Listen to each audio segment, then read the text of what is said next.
Hi there, it's Leslie Bender, and I am the creator of the Bender Ball. Maybe you've seen it before. Now, I've been in this industry for over 3 decades. My journey began as a fitness instructor, and since then, I have spoken all over the world at conferences and shared my knowledge with many, many professionals and consumers.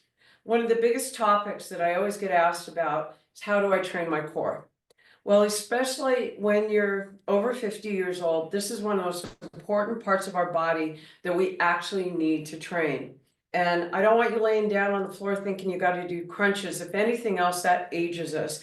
And we have to be cognizant of all the different misinformation of core training that's out there in social media. Many of the millions of things that you are reading that's out there is not even written by a trained professional, but it's AI or it's it's an influencer. So I want you to think about your body and how you want it to feel for the rest of your life. So simple tips is this. Just get yourself a nice soft ball, place it in between your thighs. Now, imagine this ball is an egg, and as you breathe in and breathe out, we've got this thing called the pelvic floor, which is part of our core. So as you inhale, you press down on your pelvic floor, and as you exhale, you lift. So simple techniques of not squeezing, but lifting, you're activating your core.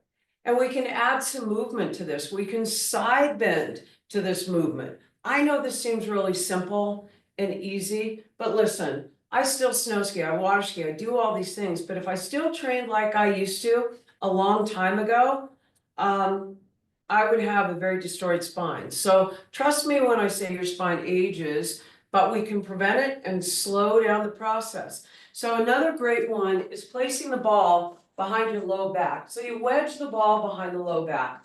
And by simply reaching your arms out, settling into the ball, make sure that it's wedged, look up at the ceiling. Now, you may not feel too much yet, but the minute you raise your arms up and you start to lift and lower, the front of the body is going to start to quiver. That's exactly what we want. And now you're starting to feel the body. Why? You're in extension versus doing crunches in flexion. And adding rotation to this is an added bonus to better posture and a better core strength. So once again, we have a lot of misconceptions in our industry of how to do core training.